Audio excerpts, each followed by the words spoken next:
아마도 최근 뉴스에서 너무 자주 나와서 화제가 된 사건은 다들 알고 계실 것 같습니다.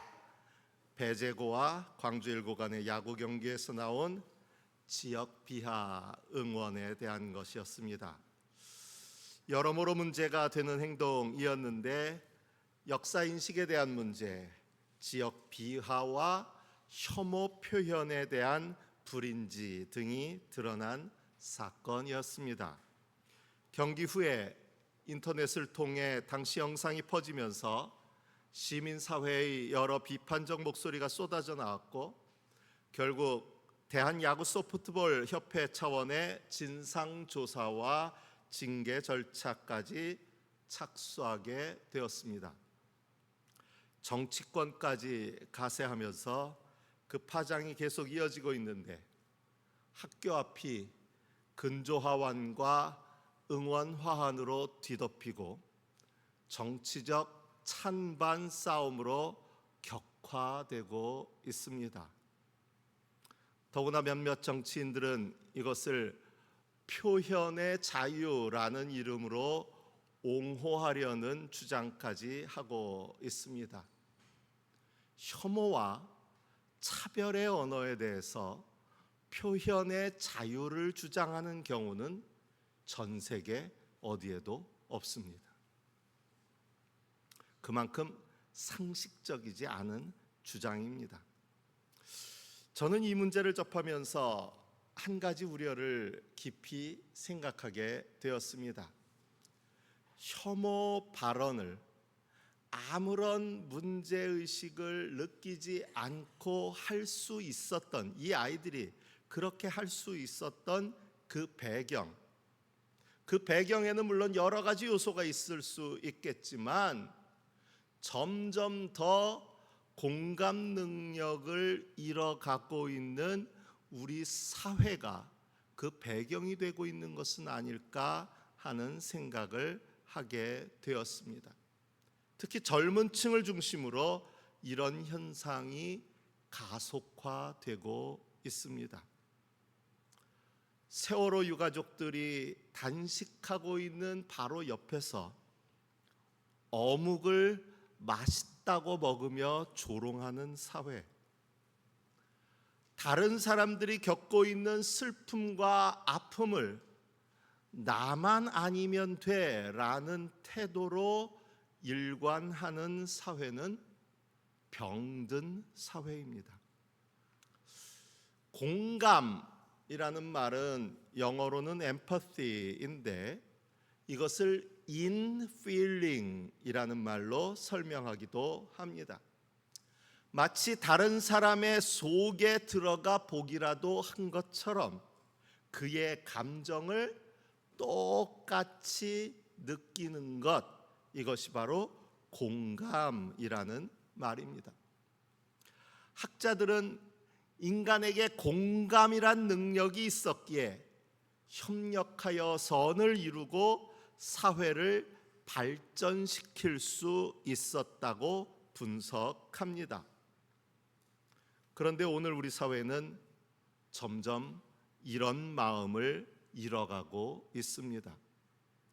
다른 사람의 실패가 나의 기회가 되고 다른 사람의 아픔이 웃음거리로 전락해 버렸습니다. 인터넷에 공감 능력을 검색해 보면 대부분 자폐나 소시오패스 같은 정신질환을 설명하는 부정적 내용, 그러니까 공감 능력의 결여가 더 많이 검색됩니다.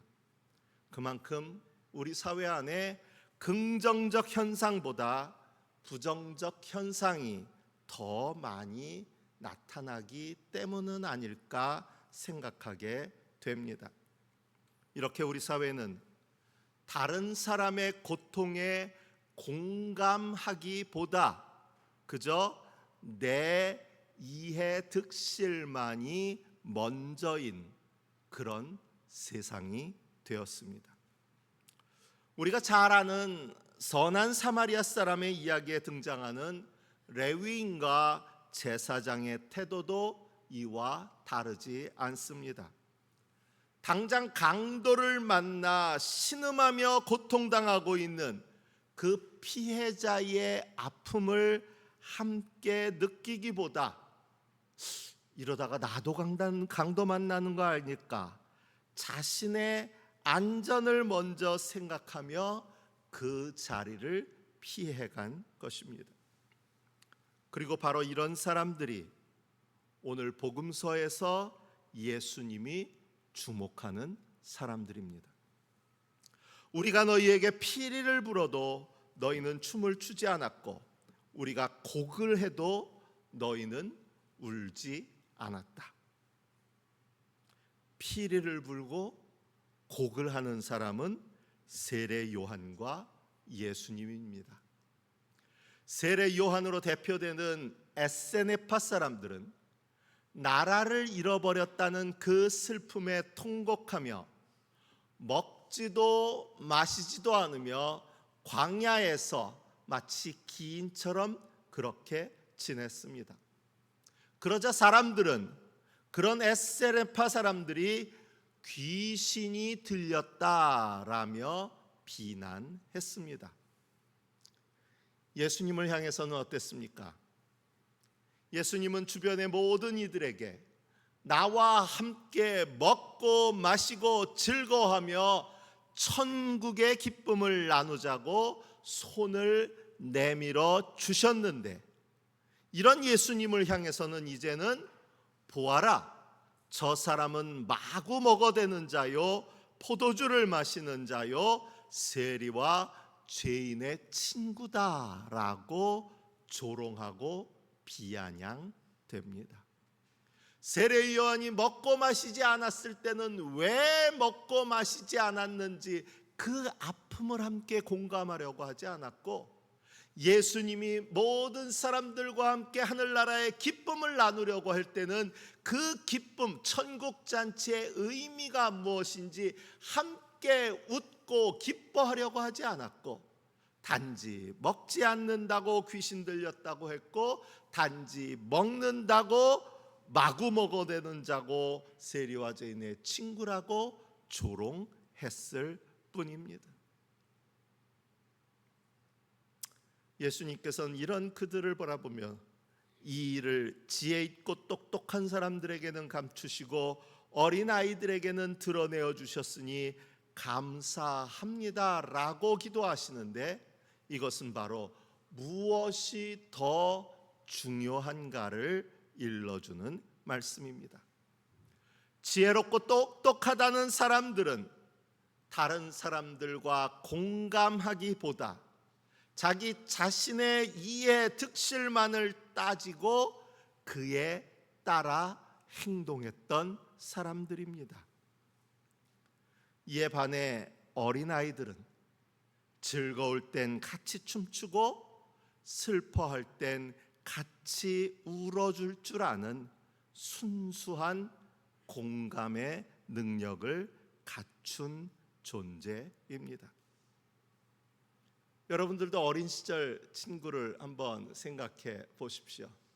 주변에 지금도 친구라고 부를 수 있는 사람들이 있지만 커서 만난 친구는 어딘가 좀 어색하다라는 얘기를 하실 때가 있어요. 어린 시절 함께 했던 그 친구들이 더 훌륭한 사람이어서가 아니라, 그 친구들이 더 지혜로운 사람이어서가 아니라, 그 친구들이 더 인격적으로 성숙한 사람이어서가 아니라, 그 어린 시절 나와 함께 했던 그 친구들은 그야말로 순수한 마음으로 나와 공감했던 그런 친구들이기에 어린 시절의 친구들이 더 기억에 깊이 남아있는 것 아니겠습니까?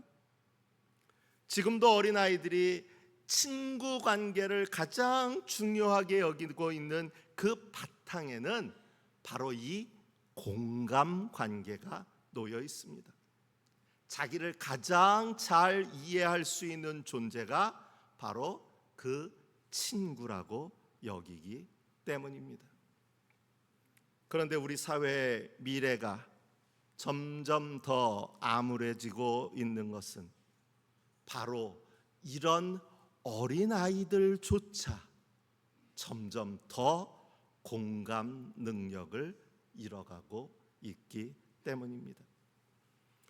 창세기의 말씀에 등장하는 리브가는 바로 이런 공감 능력을 갖춘 사람이었습니다. 이삭의 아내를 구하기 위해 아브라함의 고향에 내려간 아브라함의 종은 하느님께서 미리 정하신 배필을 순조롭게 만나기 위해 한 가지 조건을 기도로 주님 앞에 아뢰는데, 그것은 바로 운물가에서 물을 청하였을 때 그에게 선뜻 물을 줄 뿐만 아니라 그와 함께한 낙타에게도 물을 주겠다는 그런 사람이어야 한다는 것이었습니다.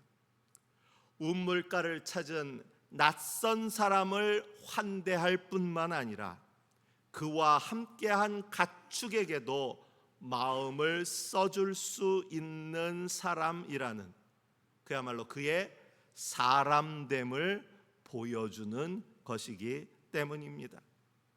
그저 이해득실이 아니라 다른 사람들, 나그네가 당하고 있는 그 처지와 형편에 마음을 기울여 줄 수 있는 사람, 그리고 그가 당한 어려움에 공감해 줄 수 있는 사람, 그런 사람이어야만 믿음의 조상 아브라함의 대를 이어갈 사람이라는 의미가 담겨 있습니다. 그리고 이런 사람들이어야 단지 좋은 며느리감을 넘어서서 예수님의 길을 이해할 수 있고 또한 기꺼이 따를 수 있습니다. 수고하고 무거운 짐진 자들아 다 내게로 오라. 내가 너희를 쉬게 하리라. 내 짐은 가볍다라는 말씀은 자칫 오해될 수 있지만, 사실 이 말씀은 세상이 당하고 있고 이웃이 당하고 있는 그런 아픔에 함께 공감하며 그런 그들과 함께하는 자들에게 주시는 위로와 격려의 말씀입니다. 세상 어느 누구도 내가 당하는 아픔과 어려움을 돌아보지 않고 각기 제 갈 길을 가느라 바쁜 그런 사회에서 나의 아픔을 함께 공감하며 함께 아파하며 내 손을 잡아주는 그런 수고를 아끼지 않는 우리 모두에게 내가 너희를 쉬게 하리라 건네시는 주님의 따스한 위로입니다. 김민기 선생이 지은 이 세상 어딘가에 라는 곡이 있습니다. 그 가사가 이렇습니다. 이 세상 어딘가에 있을까 있을까, 분홍빛 고운 꿈나라, 행복만 가득한 나라, 하늘빛 자동차 타고 나는 화사한 옷 입고 잘생긴 머스매가 손짓하는 꿈의 나라. 고운 꿈 깨어나면 아쉬운 마음뿐, 하지만 이제 깨어요. 온 세상이 파도와 같이 큰 물결 몰아쳐 온다. 너무도 가련한 우리, 손에 손 놓치지 말고 파도와 맞서 보아요. 손에 손 놓치지 말고 파도와 맞서 보아요. 이 세상 어딘가에 있을까 고대하며 꿈꾸는 그 나라는 큰 물결처럼 방해하려는, 그 걸음을 막아서려는 그 앞에서 가련한 처지일 뿐인 우리지만, 그럼에도 우리들이 서로 맞잡은 그 손에서 희망은 온다라고 노래하고 있습니다. 그런데 이 곡의 중간 가사에는 희망보다는 절망의 표현이 나옵니다. 이 세상 아무 데도 없어요. 정말 없어요. 어쩌면 내 아픔, 내 슬픔, 내 고통, 이 마음을 진짜로 공감하며 이해해 줄 수 있는 사람, 내 눈물을 정말 알 수 있는 사람, 나와 함께 울어주고 나와 함께 슬퍼해주고 내 손을 잡아줄 수 있는 사람. 어쩌면 우리는 갈수록 그런 사람들을 잃어버리고 있는지도 모릅니다. 교회라고 해도 말하기가 조심스럽습니다. 요즘은 목사라고 해도 그 마음에 당하고 있는 처지와 어려운 일들을 다 말해놓기가 어렵습니다. 답답합니다. 정말 이 세상 아무 데도 없어요. 정말 없어요 하는 노래 가사처럼 세상 나 혼자만 남겨질 것처럼 그렇게 슬퍼하며 아파하는 사람들이 있습니다. 아마도 로마서의 바울은 그런 버거움을 우리보다 앞서 경험했던 사람인 듯 합니다. 오죽하면 나는 내가 해야겠다고 생각하는 일은 하지 않고 도리어 해서는 안 되겠다고 생각하는 일을 하고 있으니 말입니다 라고 탄식하듯 말합니다. 나도 누군가 나의 손을 잡아줬으면 좋겠는데, 나도 누군가의 손을 잡아주고 싶은데, 비참한 나는 하고 싶어도 정말 그 일을 온전히 하지 못합니다. 그런데 이 바울의 절규는 그저 탄식으로 끝나지 않습니다. 우리 주 예수 그리스도를 통하여 나를 건져주신 하나님께 감사를 드립니다. 바울은 자기 주변 다 돌아봐도 자기가 갖고 있었던 그 외로움, 사실 바울은 굉장히 외로웠던 사람입니다. 외로웠던 사람이에요. 왜?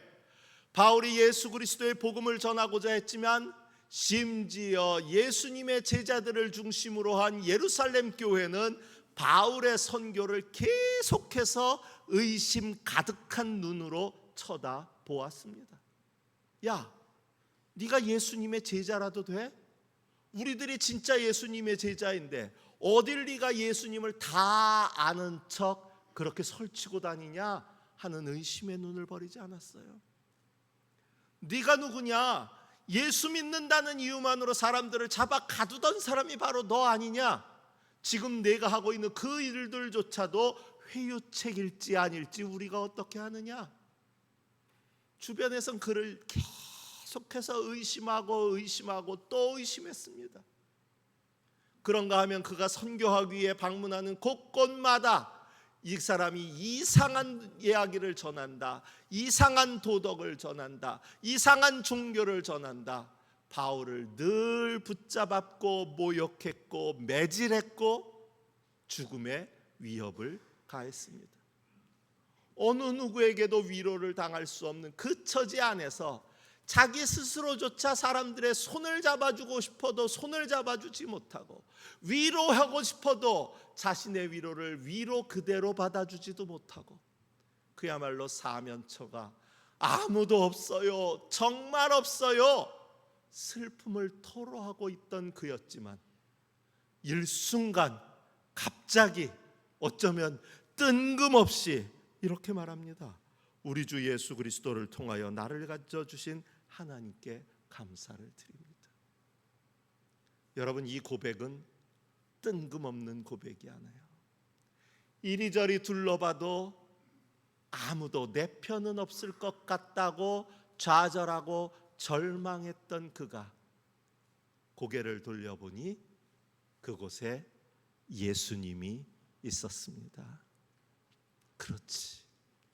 아무도 없는 것이 아니라 내 곁에는 바로 누가? 예수 그리스도가 있었지. 그 예수님을 발견하고 이 예수님으로 인해 나는 주님께 감사할 수 있습니다 하고 고백하는 것입니다. 라반의 집을 찾은 아브라함의 종은 하느님을 찬양하면서 제 주인 아브라함을 보살펴 주신 하나님이라고 지칭합니다. 아브라함이 고향집을 떠나 살아온 삶은 결코 평탄하지 않았습니다. 그럼에도 그 삶이 하느님의 보살피심 가운데 있었다는 분명한 고백을 담은 그런 표현이 내 주인 아브라함을 보살펴 주신 주 하나님이라는 말 속에 담겨 있습니다. 오늘은 맥주감사주일입니다. 여러분, 지나간 시간을 돌아보면 어쩌면 감사할 일보다 힘겹고 지치는 순간이 더 많았을 수도 있습니다. 그야말로 수고하고 무거운 짐을 지고 지내온 그런 시간일 수도 있습니다.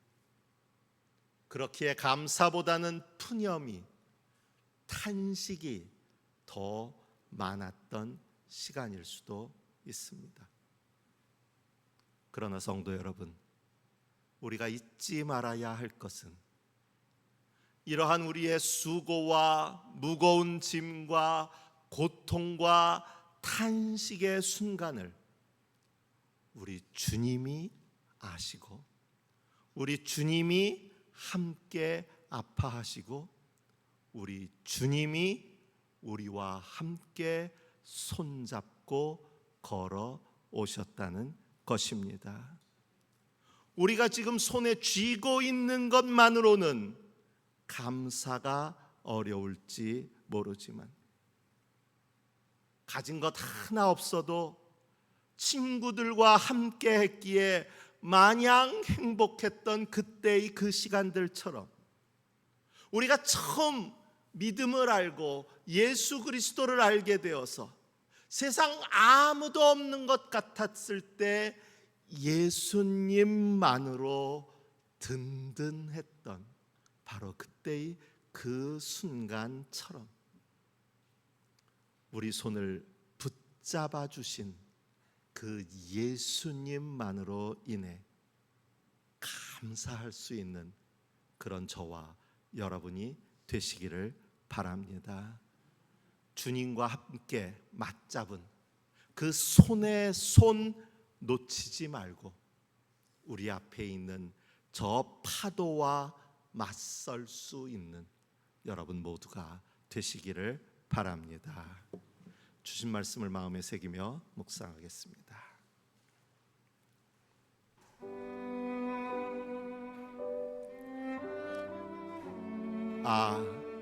나는 비참한 사람입니다. 누가 이 죽음의 몸에서 나를 건져 주겠습니까? 우리 주 예수 그리스도를 통하여 나를 건져 주신 하나님께 감사를 드립니다. 수고하며 무거운 짐을 진 사람은 모두 내게로 오너라. 내가 너희를 쉬게 하겠다. 너희는 마음의 쉼을 얻을 것이다. 아멘.